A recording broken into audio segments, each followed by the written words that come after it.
During groundbreaking, and I can witness that I saw something good, Well, I'm encouraged to hear that. Though I didn't see you, probably I was so much excited. You are so much excited, but several you've met while attending the new building. You've probably met while you're doing some yes, two there.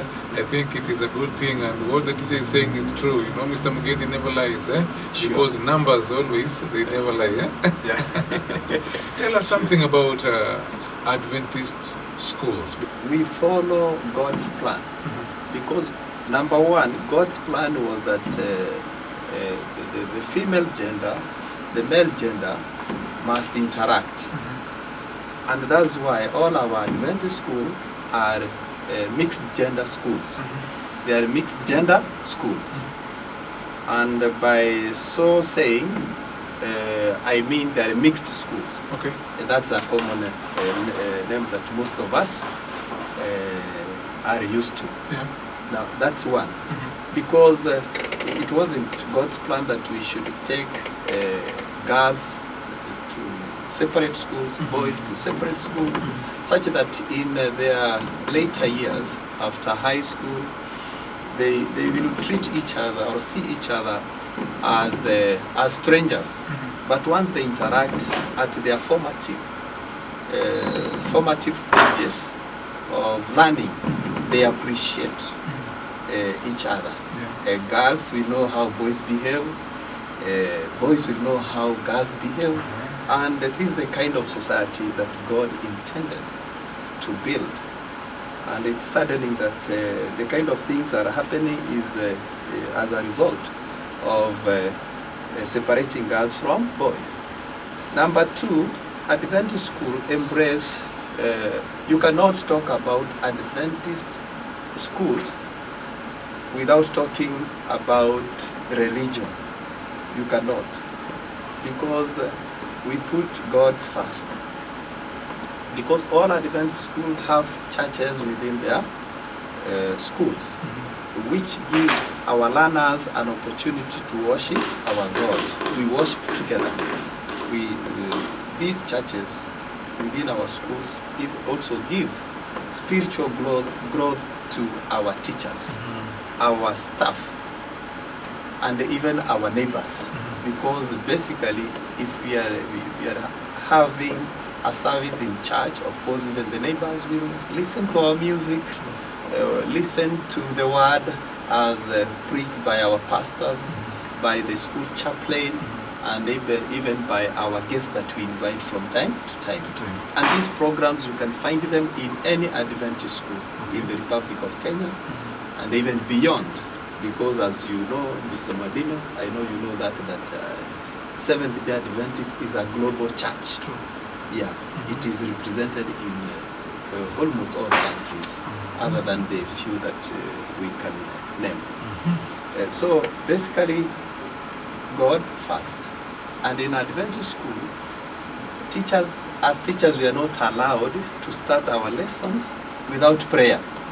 So basically, when you take the center, stage, when you take the lead in showing the learners that there is nothing that you can do and succeed without the input of God, they will follow suit. They will pick from you, because basically teachers are the role models for our learners all over the country. Unlike in other schools where these programs are not emphasized. Because, for example, every day we have morning devotion and evening devotion. And on Wednesday we have an entire 30 minutes devotion. And of course on Sabbath we worship our God the whole day. We also program nature walks where students interact with nature, because that was the plan of God. That as people, we should also blend with nature to appreciate God's creation. That makes it different from other schools. And this is something that I would also relate to our listeners, that for us to grow holistically, where you embrace spirituality, physical growth, mental growth, academic growth. Bring your children to Mweiga Adventist Senior School. Wow. What is it that is interesting that you understand, and most of Adventist parents don't understand and get to know about our Adventist schools? I think to start with, one thing about Adventist education is character development. We emphasize on character.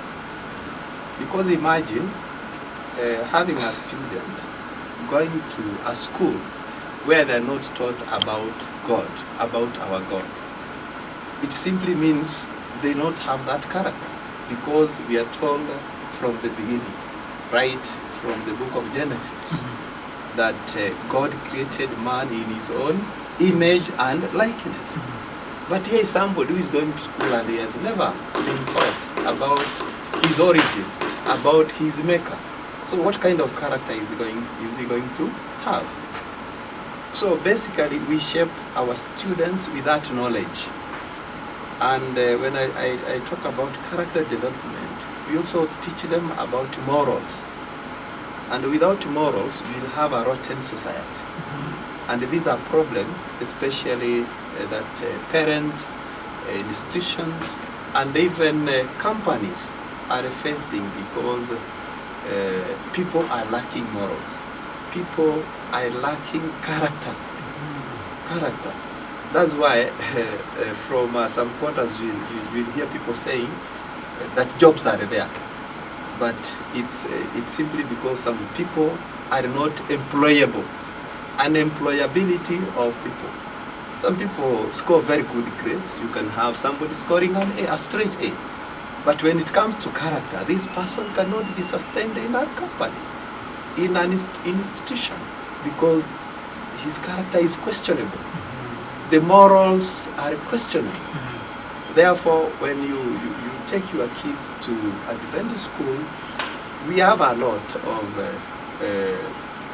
speakers, a lot of counselors, a lot of mentors who come to talk to the learners, and in so doing they develop and shape the character of these learners. And once they leave the school, they are ready to interact properly and well with the society, the larger society. True. Yeah, so that's the difference. Wow, wonderful. Mpenzi msikilizaji, tumehama anga za juu, tunaongea lugha ya Kimombo, lugha mzuri. Najua walimu wanazoea lugha hiyo, na hatuwezi kuambia waongee Kiswahili, maana Kiswahili pia si mdomo yao. Kiswahili si mdomo yao. Kama unaongea nasi masaa haya, mimi ni Adventist Mweiga, na tuko kwenye masuala ya kufungua mwaka, na kwenye kufungua mwaka tunaangazia sana kuhusu elimu ya Kiadventista.